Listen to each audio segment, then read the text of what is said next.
Episode 2 of Andor Season 2 is where things really slow down, not to drag, but to simmer. We're past the explosive TIE heist from the premiere. Now we're wading into the murky, muddy tension that defines this rebellion. Let's start in the jungle. Cassian is still stuck with a band of rebels who feel less like freedom fighters and more like rival summer camp counselors trying to out-alpha each other. These guys, Maya Pei loyalists, are paranoid, disorganized, and obsessed with settling disputes using space, rock, paper, scissors. And I'm not even kidding. At one point, they literally pause a standoff because a giant man-eating lizard walks by. It's hilarious and ridiculous and kind of brilliant. It's rebellion cosplay. But here's the thing, it works as an allegory.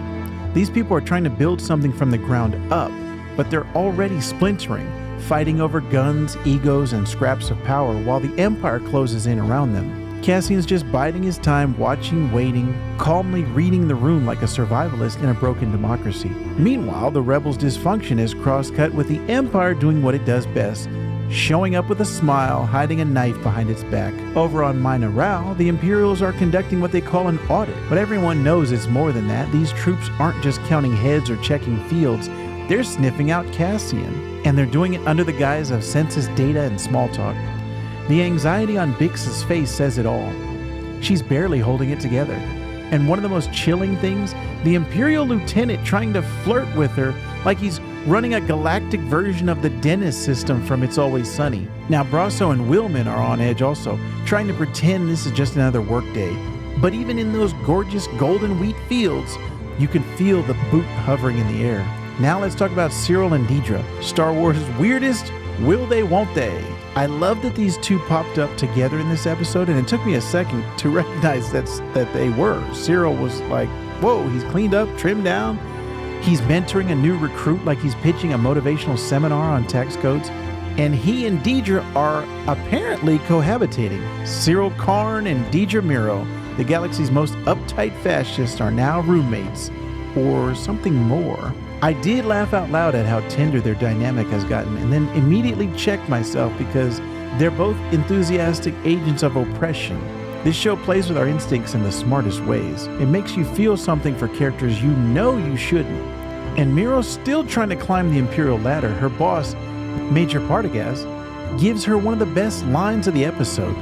Next time, catch them first, then make them famous. It's dry, it's ruthless, and it's exactly how the Empire thinks. They don't want rebellion. They want useful mistakes to justify their brutality. Now over on Chandrila, Mon Mothma is still stuck playing hostess while trying to keep her entire rebel network from unraveling. Tay Kolma, the banker who helped her launder funds in the first season, is now having second thoughts. He wants a payoff for the risks he took.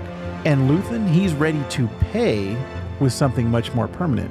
But Mon's trying to play it clean. She's not ready to burn Tay. She still believes that there's a way to stay good and effective, even when everything around her is pushing her the other way. There's one long, quiet moment where Mon realizes Tay might be a threat. The camera just lingers on her and she processes the cost of keeping him alive. That moment, that's Andor. That's what this show does best. No lightsabers, no dogfights, just a woman doing the math on rebellion versus morality. There's so much subtext packed into the wedding party scenes too. Everyone's smiling, everyone's pretending, but you can feel the cracks forming beneath the surface, especially when Mon's husband, Perrin, starts poking at Chandrilan traditions just to annoy the groom's father, Davos Skulden. It's the kind of elite discomfort that Succession fans would eat up, and here it's being weaponized in the middle of a political powder keg. So yeah, this episode doesn't move fast, but it does move purposefully. It's 4 separate stories orbiting each other, building tension in every corner of the galaxy. And while it might feel disconnected at first glance, it's all one giant pressure valve slowly tightening before it blows in episode 3.